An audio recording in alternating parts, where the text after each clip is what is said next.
na ganyan. Matagal na sa laro ng politika yung mga yan. Alam nila.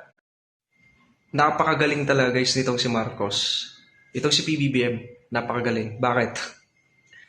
Wala talang directives na uli nitong si Bato nung time na nasa Senado siya. Bakit hindi siya nagbigay ng directives para ulihin itong si Bato? At bakit ngayon lang? Sabay siguro marami sa inyo nagtataka. Ito guys, sabihin ko sa inyo. Malacanang pa, tingin nyo walang intel sa gagawin ng 13 na hudas sa Senado. Alam nila na may mangyayari na ganyan. No? Malacanang pang lokohin nyo. Alam nyo, plaplanuhin nyo pa lang, alam na ng Malacanang. Alam na ni BBM yan. Napakatagal na yan sa politika. Alam niya yung laro. Eto guys, pakinig kayo.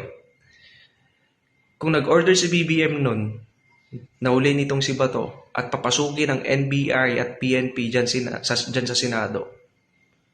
Tapos may nangyaring putukan, may nangyaring kaguluhan. Kanino isisisi? Sige nga. Di ba kay BBM?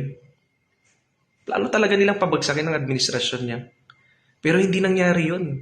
Tandaan nyo, ang planong masama ay hindi nagtatagumpay. Bagkus guys ang nangyari. Sila mismo ang naggisa sa sarili nilang mantika itong 13 na hudas na to. Tignan nyo guys ha. Dahil sa kanilang ginawang pagpapatakas kay Bato, nabulgar yung mga kasinungalingan nila. Nabulgar yung script nila.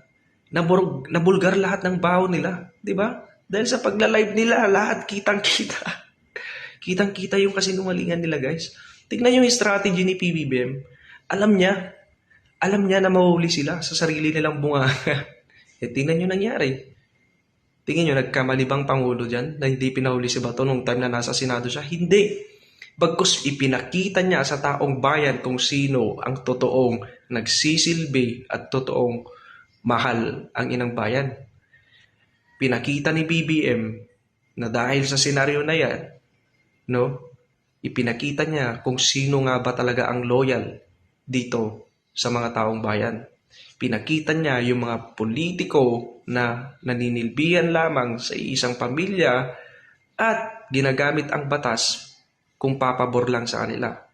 Tandaan nyo yan guys, kasi totoo yan. Yan ang laro ng politika. Kaya kung si Marcos lang naman ang lulukohin nyo, hindi nyo yan maluloko. Matagal na yan sa laro na ganyan. Matagal na sa laro ng politika yung mga yan. Yung pa mga 13 na hudas, nabaguan lang. Mga Maganda